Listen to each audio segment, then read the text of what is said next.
This video is going to be all about holistic period health, our moon cycles, aka our periods, and tapping into our intuition during our moon cycles. I just want to start off by saying our moon cycles are such an intuitive time for us to rest, to recharge, and go inward.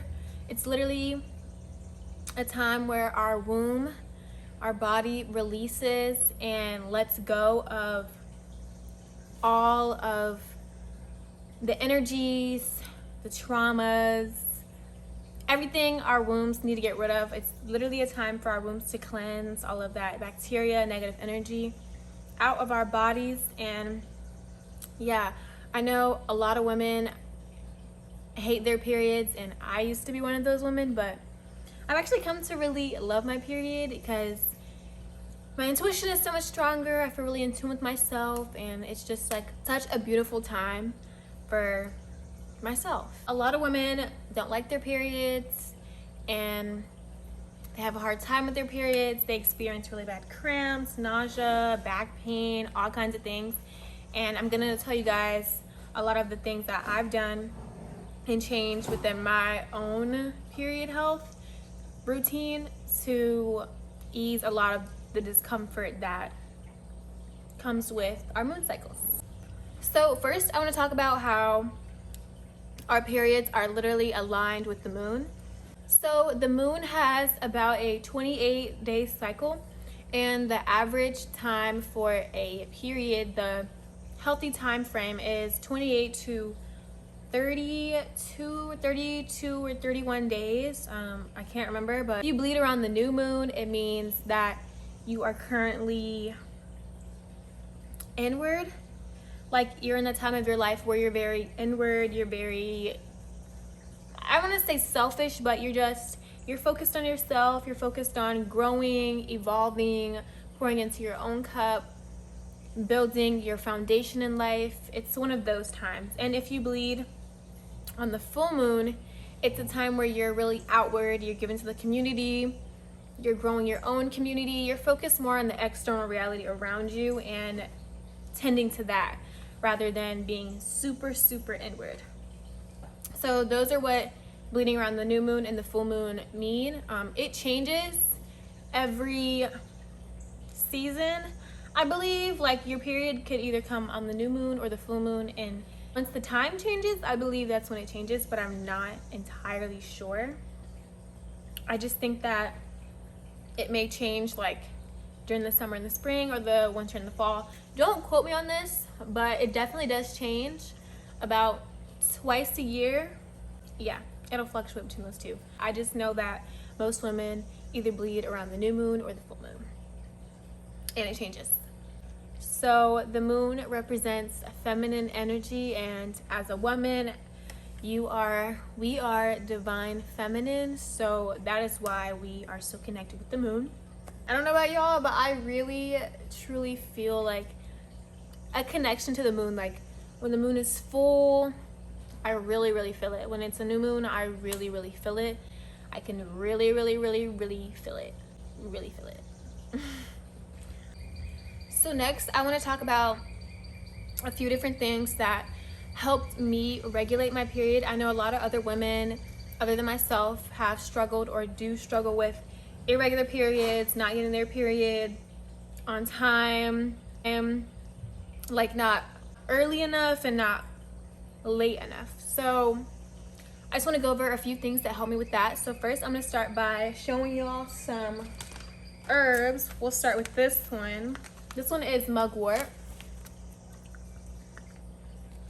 Now, if you are really into spirituality, you've probably heard of mugwort before. It's a very spiritually known herb. It helps with lucid dreaming and that sort of thing, but this herb is very feminine. It's really good with helping both men and women get in tune and tapping into the divine feminine energy.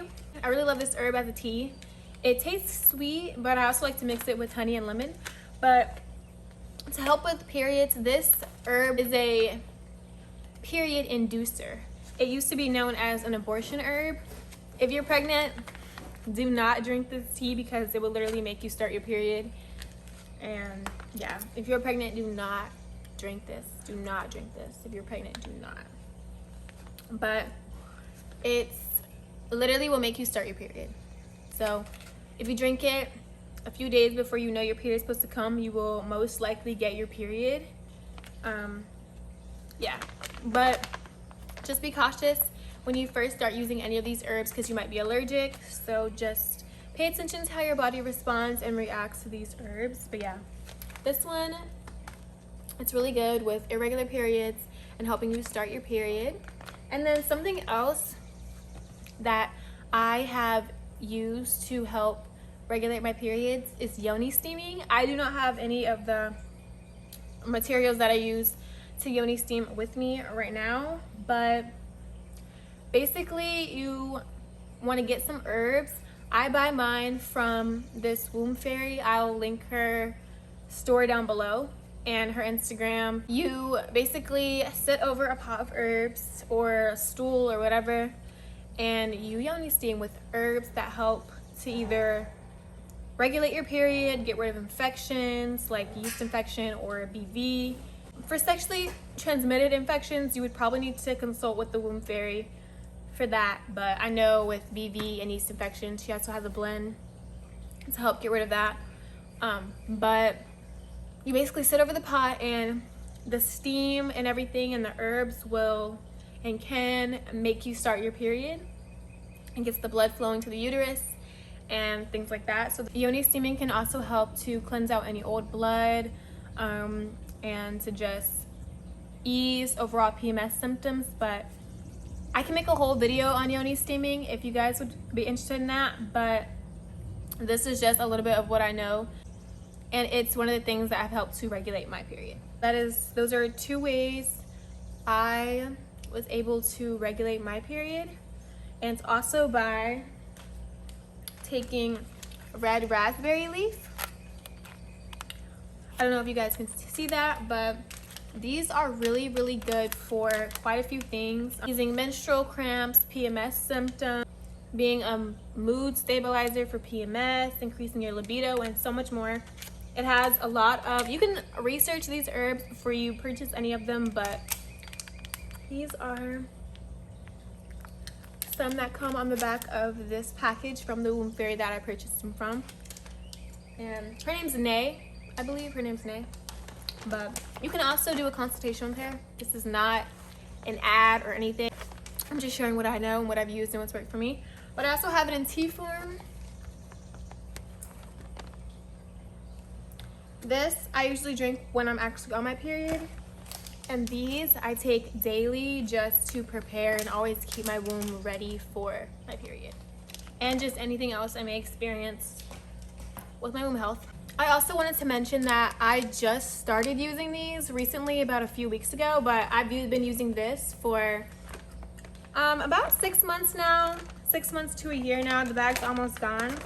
And I will link this below. I'll link both of these below where you can purchase them from. I'll link everything below. Everything. But some other herbs that have helped to regulate my hormones and PMS symptoms are maca. I just got this bag of capsules off of Etsy. This is what it looks like. I don't know if y'all can see that. It's just a little capsule. They also have it in powder form. You can find this on Amazon, in the grocery store, like Whole Foods. Maca is really good for regulating your hormones. I know it has really helped to regulate mine. I just started taking it about a month or 2 ago, and I'm definitely reaping and seeing some benefits. Maca also can help you to gain weight, increase your libido, and it also gives you energy. So if you do start taking maca, I would highly recommend taking it in the morning versus at night. I also don't take maca every single day. I take it every other day. Like I'll take it a Monday, Wednesday, Friday, maybe Sunday, or I'll take it Tuesday, Thursday, Saturday. The other one is evening primrose. These have really, really helped with my skin. They come in capsule form like this. I've noticed I don't get those like super huge period bumps anymore. Now, I used to really, really struggle with breakouts, and I still do, but not as much anymore. And taking these have definitely helped my skin. Now, with all of the herbs and things that I'm recommending, I personally started using them one by one so I could see what works and what doesn't for my personal experience, for my body. So I would highly recommend you to do the same thing as well. Just start off with one each, test it for about a month, as long as you're not allergic or anything, and just see how it changes your body, what it does for you, how it benefits you, if it benefits you, and then start incorporating everything else, just so you can see like what's working and what's not, and if it's actually benefiting you. Some other things that have tremendously helped my yoni, my vagina, with PMS symptoms and just daily life is using organic tampons and pads. These are the organic tampons I use. I do not have the container with me, but if you guys go to Target, or I think even Walmart sells them now, they come in like a container, and they come in like with these colored tampons. They're organic cotton. That's what they look like. This is a small, medium, large. They come in a container, like a circular clear container. And then I also use these pads. Now, I've been looking into some other brands, but this is what I use for now. It's helped me tremendously ease my period cramps, any PMS discomfort. It's helped to tremendously ease that. And it's also, doing all of these things have helped shorten the time of my period. My period used to last 7 days. Now it lasts about 3 to 5 days, which is really, that's actually what's regular for a period. Your period is not supposed to last 7 days. That's very irregular, and a lot of women think it's regular, but it's not.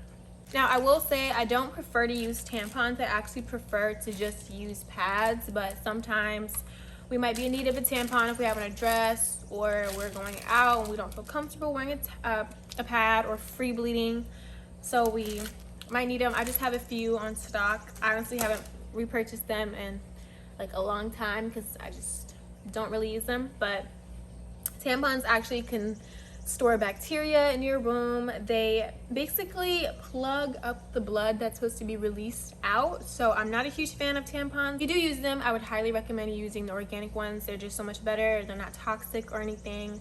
And yeah, they don't have any of those chemicals that cause cancer or any of that on them. So I would highly recommend using organic if you do use tampons or pads. Organic, all of it.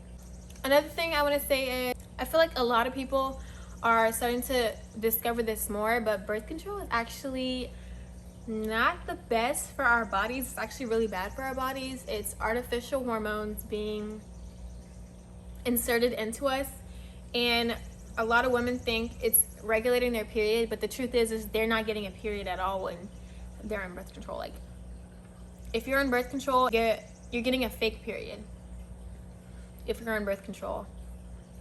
And yeah, being on birth control comes with a lot of side effects that I think a lot of people are just not realizing, because I've been seeing it more and more. But birth control overall is just not natural, and a fake period long term is actually really dangerous for our bodies.